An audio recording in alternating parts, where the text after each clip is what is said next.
Selamat pagi, Shalom. Nama saya Arlen Rumondor, NIM 2106-2102-0074. Mohon izin menyampaikan tugas manajemen sumber daya manusia oleh dosen Dr. Victor Lengkong SM MSI. Pada saat ini saya mengambil buku manajemen kepegawaian pertama dengan penulis Dr. Andes IG Wursanto, penerbit Canisius. Baiklah, buku ini berisi 16 bab. Secara garis besar buku ini bisa dikategorikan ke dalam 5 bagian. Bagian pertama yaitu bagian pendahuluan yang berisi 3 bab, yakni pengertian manajemen kepegawaian, pentingnya manajemen kepegawaian, dan tanggung jawab manajer atau pembagian kerja dan aktivitas bidang kepegawaian.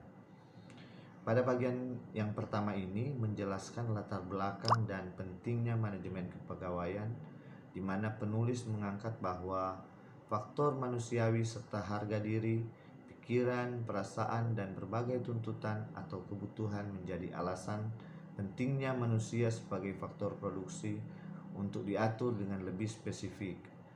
Penulis kemudian membahas untuk mengatur manusia sebagai faktor produksi diperlukan bagian khusus, yakni manajer yang memegang tugas sebagai penanggung jawab bagian sumber daya manusia dan mengatur bagian tugasnya ke dalam aktivitas bidang kepegawaian. Bagian yang kedua dalam buku ini membahas tentang bagaimana menentukan kebutuhan sumber daya manusia serta melakukan seleksi untuk mendapatkan sumber daya manusia yang tepat sesuai dengan kebutuhan organisasi. Penentuan sumber daya manusia diambil berdasarkan hasil analisis jabatan yang membagi tingkatan jabatan sesuai dengan tugas dan tanggung jawab dari masing-masing jabatan tersebut. Seleksi pegawai mengambil klasifikasi jabatan sebagai dasar, yaitu mengutamakan wawancara sebagai metode seleksi utama, sedangkan tes individual sebagai saringan awal seleksi. Bagian yang ketiga membahas mengenai pengembangan sumber daya manusia melalui latihan dan pendidikan, mutasi dan promosi, serta penilaian pegawai. Latihan dan pendidikan memiliki tujuan yang berhubungan erat dengan pendidikan yang diadakan sesuai dengan bidang tugas maupun keadaan sumber daya manusia. Mutasi dan promosi adalah suatu hal yang wajar dalam setiap organisasi dan jelas bukanlah suatu hukuman jabatan. Mutasi dan promosi mengandung maksud yaitu penempatan pegawai sesuai kecakapan dan kemampuan, meningkatkan semangat dan gairah pegawai, dan usaha membentuk dan mencapai persaingan yang sehat di antara para pegawai. Bagian yang keempat membahas mengenai pemutusan hubungan kerja, alasan pemutusan hubungan kerja, serta uang pesangon, uang jasa, dan uang ganti rugi.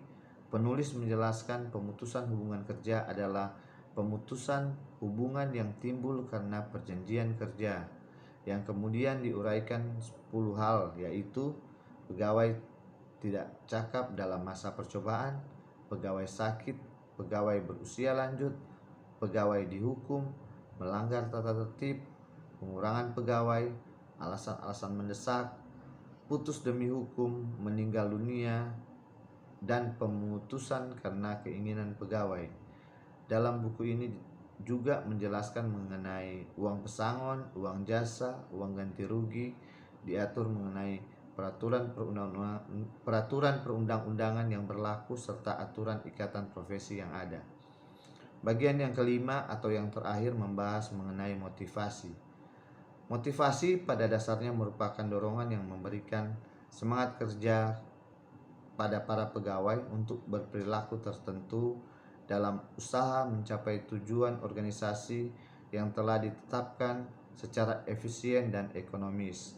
Penulis kemudian membagi 5 jenis motivasi, yaitu pertama motivasi tunggal, kedua motivasi majemuk, ketiga motivasi biogenetik, keempat motivasi sosiogenetik, dan kelima motivasi teogenetik.